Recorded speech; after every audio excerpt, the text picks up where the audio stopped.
SAP Business One 9.1 Production Module Enhancements.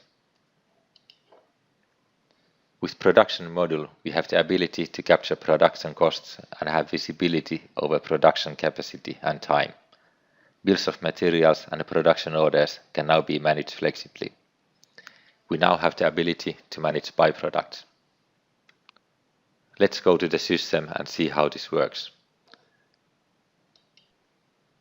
Here we have SAP Business One 9.1. Let's start by going to Resources and open up Resource Master Data. We already have here some resources defined, so let's choose one. Resource Master Data is like Business Partner and Inventory Master Data. We have always the numbering and the different tabs here, but what is new, we have resource types. We can either have machine, labor or other types of resources. Then the next one what we have is a resource group. These can be freely defined, and we have defined here 3 different groups. Let's open this definition up, and we can see for machines we have defined default costs. For electricity and water we can define up to 10 different costs. This will be always defaulted then in Resource Master Data once we select the group here. Of course, user can manually adjust these costs if so required. Then we have resource time units. Here in this case 1 hour, 1 unit per time period. And on General tab we have the issue methods, backflash or manual, and resource allocation, either automatic or on due date. On due date is the default one, but in this case we have automatic.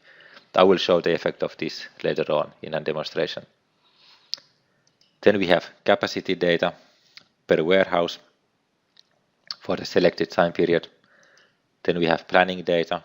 Here we have daily capacity factors, 8 hours and 2 shifts, and this results in 16 hours of daily capacity.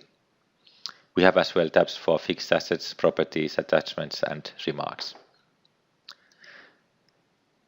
Then let's go to resource capacity. Here we can view capacities for different types. Let's start by choosing internal. This is the one what we have defined as our capacity. This comes from via setting the daily internal capacities. So let's open this window. Here we can always, after having defined the resource master data, we can define the capacities. We can have here the capacity period selected, warehouses. We can even update individual resources if so required.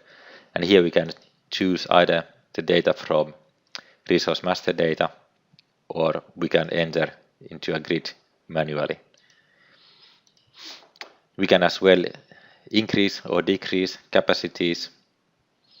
So let's do it. Let's select one resource, say L1000.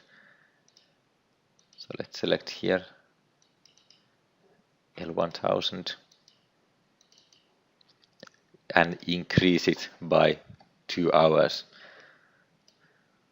Now you can see we have 16 hours currently the capacity, but once we update this, it will go up to 18 hours. We can as well increase or decrease by percentage.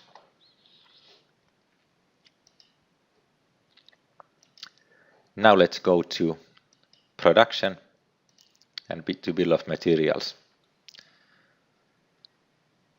Let's look for the one that we already have defined.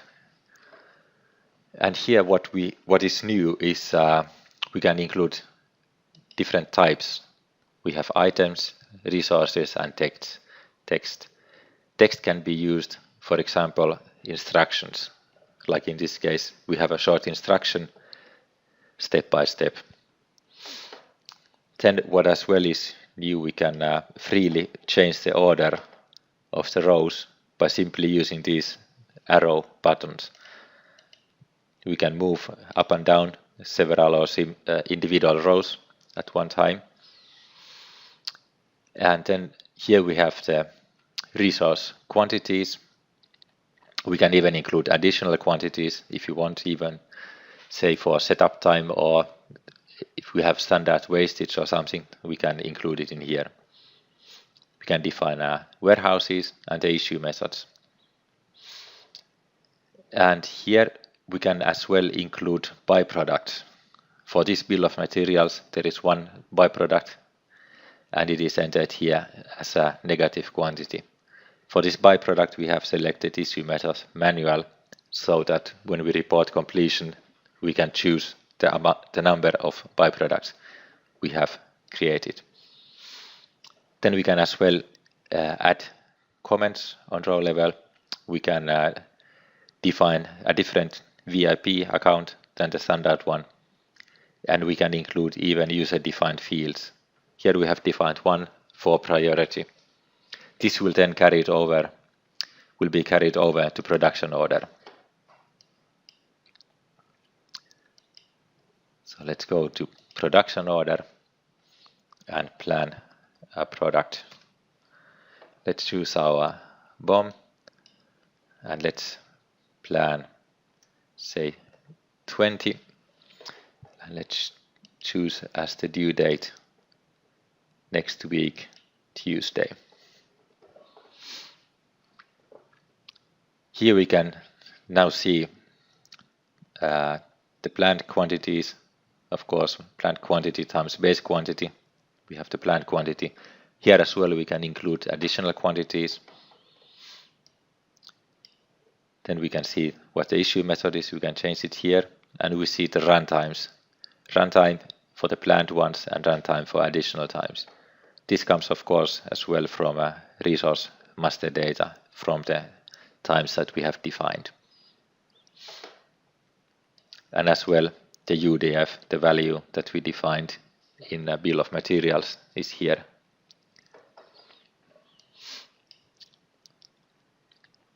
Let's add this one.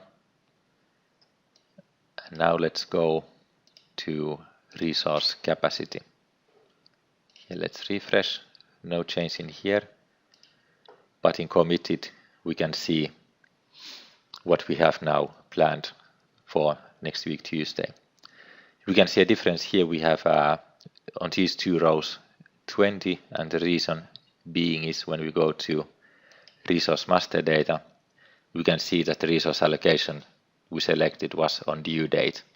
So everything will be planned for the due date. Here where we have not the 20 but less, then it takes the available quantity from due date and distributes it backwards to available days. For this one we should have automatic, and so we do.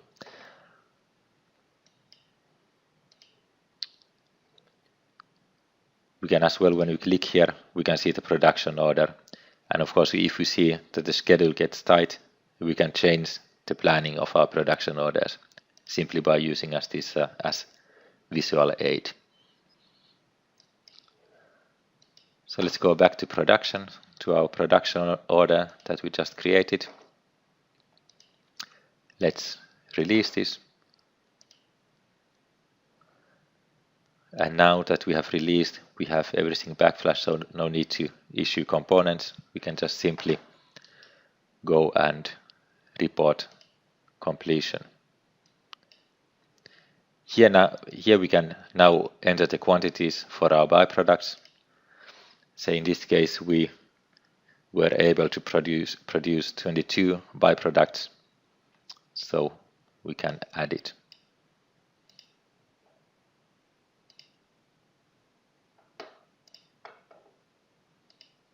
Now, of course, the planning we have consumed. If we were here to go to consumed, we can see, because we completed the production order, we will see everything here. So let's go now back to our production order and let's close this.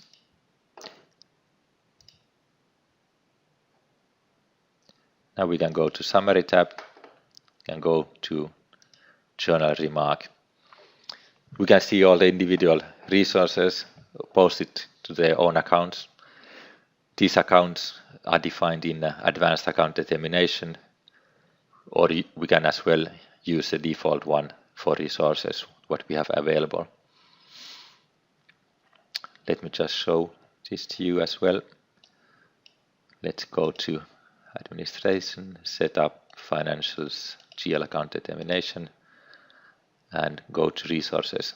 The options here, we can define the accounts for each of the standard costs, or per default we have for always for resources the advanced option is available. So here as well we can define then advanced rules for resources. We as well have the ability to do VIP mapping. We can consolidate from account to account, and this one we have as well activated here. This is in case we want to say we are producing, example, a wheel, so we can then consolidate the individual component costs when closing the production order. Thank you. This concludes the demonstration.